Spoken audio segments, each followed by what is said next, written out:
Hello everyone, this is Kanupriya and welcome to beyond teachings. आज के class में हम लोग डिस्कस करने वाले हैं मेंडलीव के पीरियडिक टेबल के बारे में। हम लोग क्लासिफिकेशन ऑफ एलिमेंट्स के बारे में डिस्कस कर रहे थे। जो चैप्टर है हमने उसे ऑलरेडी स्टार्ट कर दिया था। हमने डिफरेंट साइंटिस्ट के दिए गए पीरियडिक टेबल या क्लासिफिकेशन कह ले या फिर हम उन्हें ग्रुप्स कह ले, उनके बारे में हमने ऑलरेडी डिस्कस कर लिया। फ्रॉम द वेरी बिगनिंग जब साइंटिस्ट ने सिर्फ मेटल्स नॉन मेटल्स की में क्लासीफाई कर दिया था या ग्रुपिंग कर दिया था एलिमेंट्स को, उस टाइम से लेके अब के टाइम तक जब एक मॉडर्न पीरियडिक टेबल बन गया है जिसमें कि बहुत सारे एलिमेंट्स को एक बहुत ही अच्छे तरीके से टेबल के फॉर्म में बनाया गया है, क्लासीफाई किया गया है। अब तक के इनके बीच में बहुत सारे डिफरेंट साइंटिस्ट आए, उन्होंने अपना अपना टेबल दिया, अपने अपने लॉज दिए, अपने अपने थ्योरीज दी। एक जो साइंटिस्ट था उसमें जब कोई ड्रॉबैक्स आता है उसके थ्योरी में या उसके परफेक्शंस में, कोई भी अगर प्रॉब्लम आता है तो दूसरा कोई साइंटिस्ट होता है, उन्हीं लिमिटेशंस और विथड्रॉल के ऊपर वो एक और लॉ बनाता है। यही जो सिलसिला है ये चलता आया है अब तक। तो आज के क्लास में हम लोग मेंडलीव जो एक साइंटिस्ट थे उनके दिए गए पीरियडिक टेबल के बारे में डिस्कस करेंगे। और मैं बता देती हूँ कि ये जो मेंडलीव के जो पीरियडिक टेबल है ये काफ़ी ज़्यादा एक्यूरेट था और बहुत ही बेहतरीन था, जिससे इंस्पायर होके ही उनमें कुछ बदलाव करके मॉडर्न पीरियडिक टेबल जो है वो बनाया गया है। तो चलिए आज के क्लास को स्टार्ट करते हैं और देख लेते हैं कि इस पीरियडिक टेबल में क्या क्या चीज़ें हमें जानने की ज़रूरत है। तो सबसे पहले Dmitri Ivanovich Mendeleev, a Russian scientist chemist, was the most important contributor for the early development of periodic table of elements, periodic classification of elements। तो जो ये थे हमारे जो साइंटिस्ट थे, डिमित्री इवोनिच मेंडलीव एक केमिस्ट थे, एक रशियन केमिस्ट थे, जिन्होंने क्या किया था, बहुत ही बड़ा कंट्रीब्यूशन दिया था, बहुत ही बड़े कंट्रीब्यूटर थे। किसके लिए? एक पीरियडिक टेबल को बनाने के लिए बहुत बड़ा उनका योगदान था। उन्होंने क्या किया था? There were 63 elements known at that time and the elements were arranged on the basis of their fundamental properties, atomic mass and also on the similarity of chemical properties। उस टाइम जब उन्होंने ये पीरियडिक टेबल बनाया था Mendeleev ने, उस time 63 elements present थे या 63 एलिमेंट्स को हम लोग जानते थे नोन एलिमेंट्स थे। बाकी जितने एलिमेंट्स थे वो सारे डिस्कवर्ड नहीं हुए थे एट दैट टाइम और एट दैट मोमेंट। और उन्हें क्या किया गया था? उन्हें क्लासिफाई किया गया था या उन्हें ग्रुपिंग किया गया था ऑन द बेसिस ऑफ किसके? पहला बेसिस था फंडामेंटल प्रॉपर्टीज यानी कि जो उनकी नॉर्मल फिजिकल प्रॉपर्टीज, सेकंड जो है उनकी एटॉमिक मास या एटॉमिक वेट कह ले, और थर्ड जो है उनकी केमिकल प्रॉपर्टीज के बेसिस में उन्हें क्या किया गया था? क्लासिफाई किया गया था मेंडलीव के द्वारा। थर्ड पॉइंट में कहा जाता है he selected hydrogen and oxygen as they are very reactive and formed compound with most of the elements. The formula of the hydrides and oxides formed by an element were treated as one of the basic properties of an elements for the classification। तो जैसा कि हमने जाना कि chemical properties के basis में उन्हें classify किया गया था, तो केमिकल प्रॉपर्टीज को समझने के लिए उसे जब वो काम में ला रहे थे तो उसमें उन्होंने क्या किया, जो भी एलिमेंट्स हैं उन्हें हाइड्रोजन और ऑक्सीजन के साथ किस तरह से वो रिएक्ट करते हैं उसके बेसिस में उन्होंने उनकी केमिकल प्रॉपर्टीज को निर्धारित किया। यानी एक एलिमेंट कितनी अच्छी तरीके से हाइड्रोजन या फिर ऑक्सीजन के साथ कंपाउंड्स बना के हाइड्राइड्स या फिर ऑक्साइड्स फॉर्म करता है, उसके बेसिस में वो उनकी केमिकल प्रॉपर्टीज को उन्होंने काम में लाया और उनको क्लासिफाई किया एलिमेंट्स को। क्लियर? देन मेंडलीव ने क्या किया? He took 63 cards. On each card he wrote the properties of one element. He sorted out the elements with the similar properties and pinned the card together on a wall। उन्होंने क्या किया? उन्होंने simply एक wall में एक card लगा दिया एक एलिमेंट का, जिसमें उसकी फिजिकल प्रॉपर्टीज होगी। एक और कार्ड लगाया, सपोज ये कार्ड ए है, ये कार्ड बी है। इसमें ये दो एलिमेंट जो है उनकी प्रॉपर्टीज एक दूसरे से अलग है। जो पहला है इसमें उनकी कुछ प्रॉपर्टीज है, बी में कुछ और प्रॉपर्टीज है, सी में कुछ और प्रॉपर्टीज है और डी में कुछ और प्रॉपर्टीज है।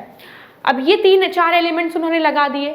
फिर उन्होंने क्या किया, ऐसे एलिमेंट्स भी देखे, सपोज उनको फिर एक और कार्ड मिला, ई हो गया, ई की जो प्रॉपर्टीज थी वो ए से मिलती थी, उन्होंने क्या किया, ये इसमें ई को भी इसी में ही पिन कर दिया। यानी उन्होंने क्या किया, जिस प्रॉपर्टीज जो कार्ड्स की प्रॉपर्टीज एक दूसरे से सेम है, यानी कि जिन एलिमेंट्स की प्रॉपर्टीज सेम है उनको उन्होंने साथ में पिन डाउन कर दिया। पहले तो उन्होंने क्या किया, 63 एलिमेंट्स के 63 कार्ड्स बना लिए। अब उन्होंने क्या किया, जो भी कार्ड्स मतलब यानी कि जो भी एलिमेंट्स की प्रॉपर्टीज एक दूसरे से सिमिलर है उन्होंने क्या किया, उन्हें साथ में पिन डाउन कर दिया।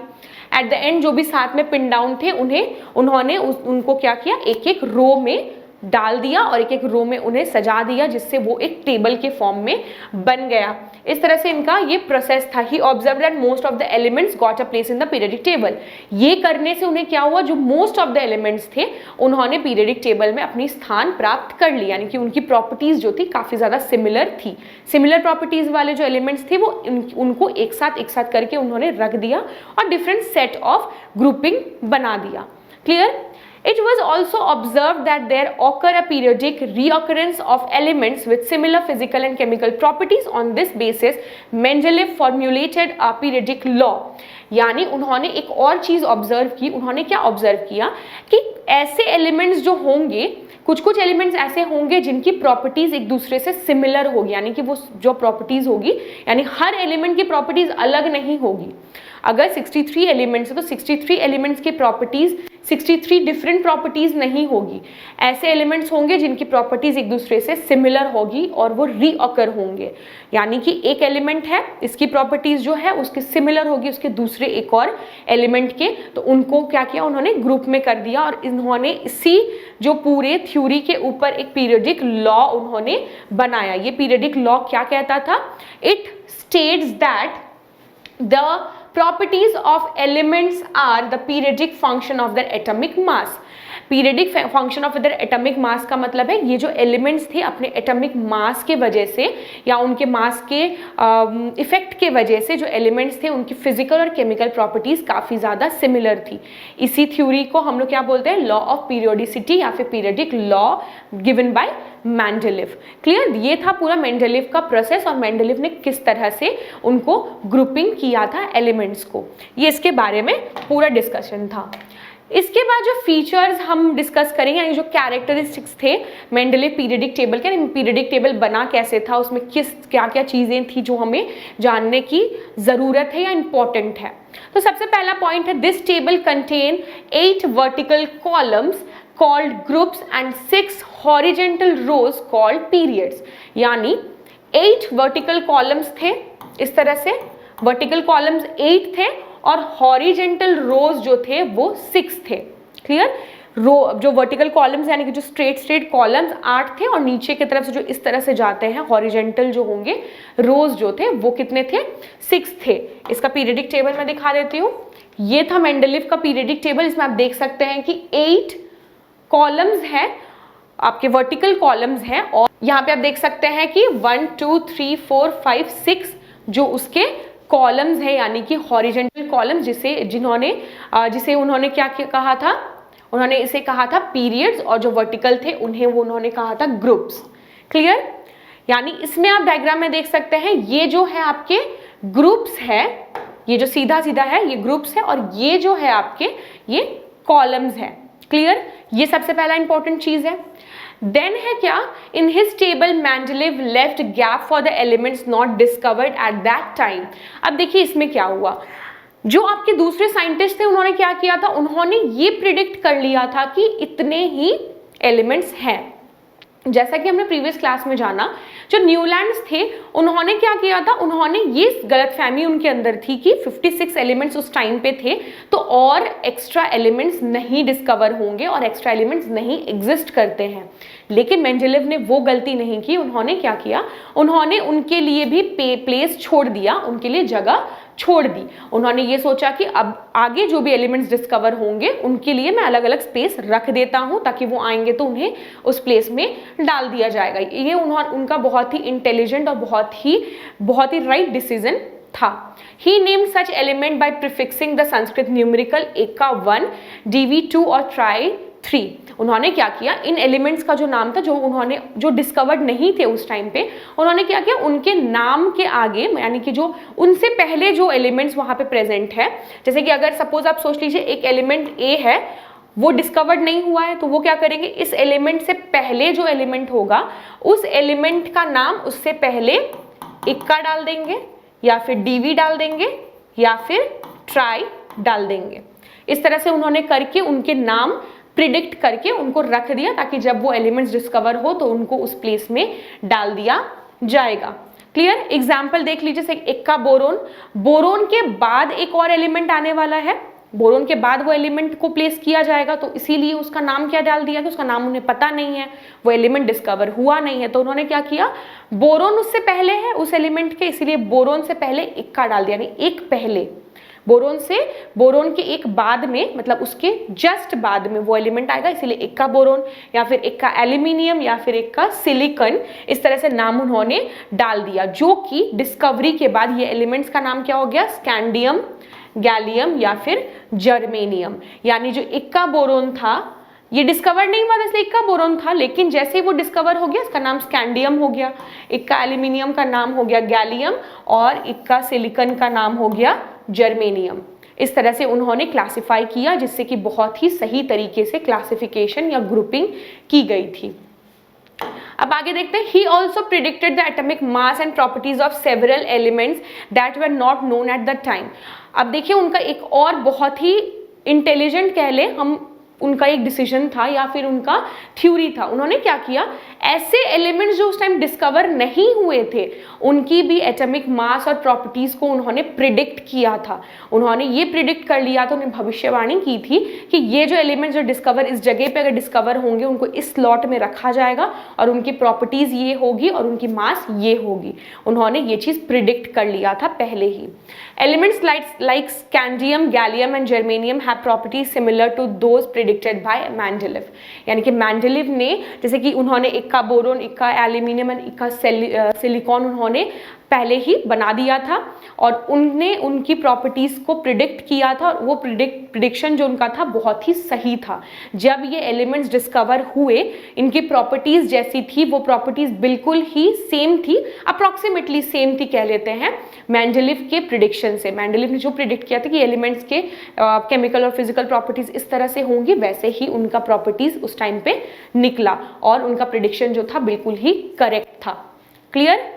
अब ये है पीरियडिक टेबल, जैसे कि मैंने बता दिया, इसमें क्या है, यहाँ पे ग्रुप्स दिए गए हैं और यहाँ पे ये पीरियड्स दिए गए हैं और यहाँ पे जितने भी एलिमेंट देखिए, हाइड्रोजन है, फिर उसके बाद लिथियम है, beryllium, boron, carbon, nitrogen, oxygen, fluorine, sodium, magnesium, aluminium, silicon, phosphorus, sulphur, chlorine, potassium, calcium, scandium, titanium, vanadium, chromium, manganese, iron, cobalt, निकल। इस तरह से ये जो पूरा है आपका एक टेबल उन्होंने बनाया था। आप देख सकते हैं ये जो टेबल है अपने अभी के टाइम में जो मॉडर्न पीरियडिक टेबल है उससे काफ़ी ज़्यादा सिमिलर दिख रहा है। डिफरेंस ये है कि अभी के टाइम में 118 एलिमेंट्स प्रेजेंट है, तो वो जो पीरियडिक टेबल थोड़ा बड़ा है और ये थोड़ा सा छोटा है, बट उस टाइम के हिसाब से बहुत ही बेटर और बहुत ही अच्छा उन्होंने प्रयास किया था और इसी पीरियडिक टेबल से ही इंस्पायर होके मॉडर्न पीरियडिक टेबल भी बनाया गया है और उनके थ्योरीज से ही इंस्पायर होके जो भी प्रॉपर्टीज और एटॉमिक मास की जो भी थ्योरीज है वो सारी इंस्पायर्ड है। क्लियर? तो उनके आगे की जो प्रॉपर्टीज है वो देखते हैं, फीचर्स है वो देखते हैं। In order to group the elements having similar properties together at some place, Mendeleev have to place an element with slightly greater atomic mass before an element with slightly lower atomic mass. अब उन्होंने जब ये चीज़ किया तो कुछ तो उन्हें compromise करना पड़ेगा, कुछ वो स्लाइटली डिफरेंस उन्होंने किया। उन्होंने क्या किया कि जब सही से बैठाने के लिए उस ग्रुप में सारे एलिमेंट्स को उन्होंने क्या किया था, जो थोड़ा सा ग्रेटर था एटॉमिक मास, मतलब ज़्यादा ग्रेटर एटॉमिक मास वाले एलिमेंट को उन्होंने क्या किया था, लेस एटॉमिक मास वाले एलिमेंट से पहले ग्रुप कर दिया। यानी ए अगर ग्रेटर एटॉमिक मास वाला है और ये आपका जो है स्मॉलर एटॉमिक मास वाला है, लेकिन उन्होंने क्या किया, जो ग्रेटर वाले को स्मॉलर से पहले रख दिया। लेकिन ऐसा नहीं करते, किया जाता है कि स्मॉलर पहले होगा देन ग्रेटर होगा, लेकिन उन्होंने थोड़ा सा कॉम्प्रोमाइज और एडजस्टमेंट इसमें किया जो कि उनके ड्रॉबैक्स को आगे ले गया, यानी कि जो लिमिटेशन जिसे हम कहते हैं उसमें कुछ खामी इसके वजह से हो गई। सेकेंड पॉइंट है, noble gases like helium, neon, argon etcetera were discovered very late because they are very inert. जैसे कि जो नोबल गैसेस होते हैं, हम जानते हैं इनर्ट गैसेस जिन्हें हम कहते हैं, वो काफ़ी ज़्यादा स्टेबल होती है, इसीलिए ये जो थे बहुत ही लेट में डिस्कवर किए गए थे, बहुत ही बाद में डिस्कवर हुए थे, जो कि मेंडलीफ के टाइम में डिस्कवर हो नहीं पाए थे, इसलिए उनके टेबल में इनका स्थान नहीं दिया गया था। ये जो थे बहुत ही इनर्ट थे और present at extremely low concentration, हमारे एनवायरनमेंट में, एटमॉस्फेयर में बहुत ही लो कंसंट्रेशन में ये पाए जाते थे और बहुत ही इनर्ट थे। और इनर्ट का मतलब होता है नॉट मूविंग बोलते हैं जिसे हम, जो कि ज़्यादा मूव नहीं करता है, बहुत ही स्टेबल होता है। तो ये जो आपके इनर्ट गैसेज या नोबल गैसेज थे बहुत ही लेट डिस्कवर हुए थे। One of the strength of Mendeleev's periodic table was that when these gases were discovered they could be placed in a new group without disturbing the existing group. अब इसमें एक और benefit क्या हुआ, ये जो टेबल की एक सबसे अच्छी बेनिफिट क्या थी कि जब नए आपके एलिमेंट्स जब डिस्कवर हुए तो उन्होंने क्या किया, उन एलिमेंट्स को उन्होंने क्या किया, उसमें नहीं डाला। उनका जो पीरियडिक टेबल था, जैसे कि ये इनका पीरियडिक टेबल है, इस पीरियडिक टेबल में 8 ग्रुप्स हैं, जब नए एलिमेंट्स डिस्कवर हुए उन्होंने इसमें नहीं उनको घुसाया, बीच बीच में कहीं डाल के, उसमें क्या होता है कि वो पूरा एकदम जो सिस्टम था वो खराब हो जाता, डिस्टर्ब हो जाते एलिमेंट्स। उन्होंने क्या किया, नए ग्रुप्स बना दिए, नए एलिमेंट्स के लिए न्यू ग्रुप्स उन्होंने फॉर्म कर दिए, जिससे कि जो उसका जो इनिशियल जो पूरा बना हुआ था, एक अच्छा सा सिस्टम क्रिएट था, क्लासिफिकेशन था, उसमें कोई भी डिस्टर्बेंस नहीं हुआ और प्रॉपर तरीके से वो जो क्लासिफिकेशन था वो प्रोसीड हुआ। क्लियर? ये थी इसकी जितने भी फीचर्स थे। अब जब फीचर्स थे तो इसमें भी कुछ लिमिटेशंस है, यानी कि ये जो पीरियडिक टेबल था ये भी परफेक्ट नहीं था, but it is next to perfect. इसी के बेसिस पे मॉडर्न पीरियडिक टेबल, जो कि हम जिसे परफेक्ट बोलते हैं एक पीरियडिक टेबल, वो बना है। तो ये बहुत ही इंपॉर्टेंट पीरियडिक टेबल था, बट इसमें कुछ कुछ लिमिटेशंस थी जिसके बारे में हम लोग डिस्कस कर लेते हैं।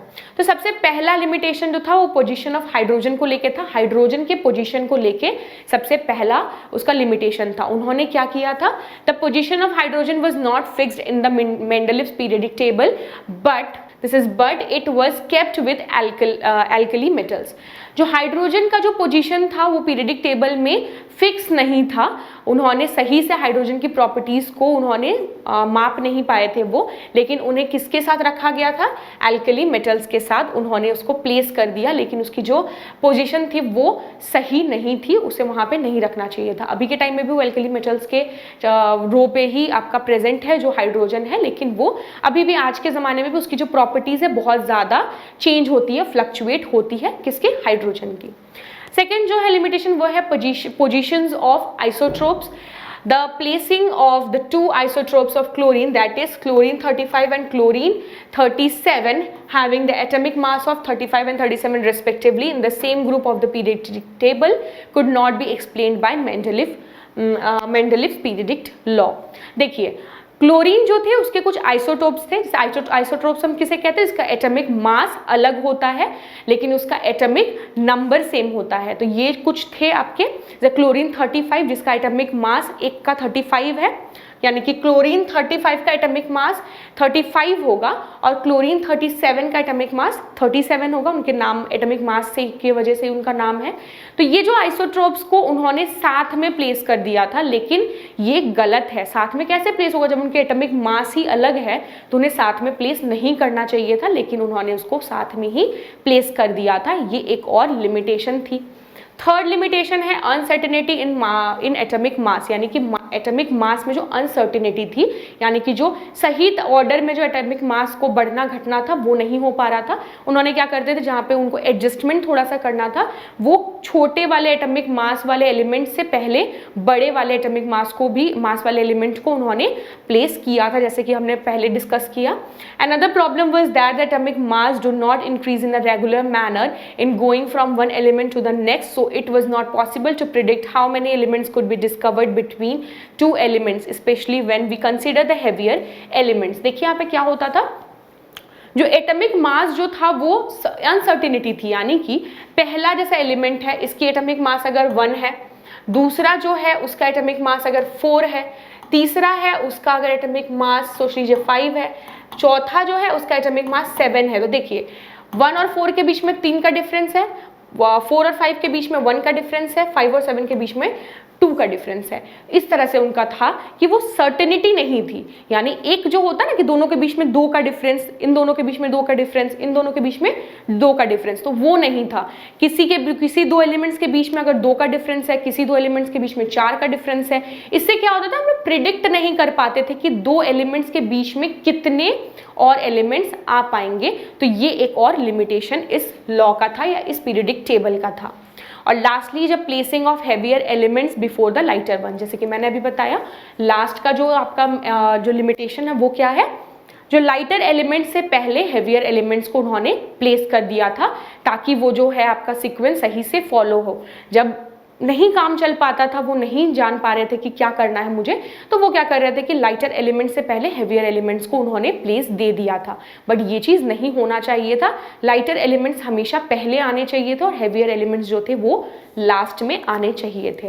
तो ये जो है उनकी 4 लिमिटेशंस थी, जिन लिमिटेशंस को ओवरकम करके जो मॉडर्न पीरियडिक टेबल है उसे फॉर्म किया गया। ये सारे जितने भी प्रॉब्लम्स थे उसे मद्देनजर उसे रखा गया और उसी से ठीक करके, उसी जो लिमिटेशंस को उन्होंने ओवरकम करके अभी के जो साइंटिस्ट थे उन्होंने एक नया पीरियडिक टेबल बनाया जिसे हम मॉडर्न पीरियडिक टेबल बोलते हैं, जिसे आज के ज़माने में हम लोग यूज़ करते हैं, जिसके बारे में हम लोग अपने अगले क्लास में जानेंगे और ब्रीफली डिस्कस करेंगे।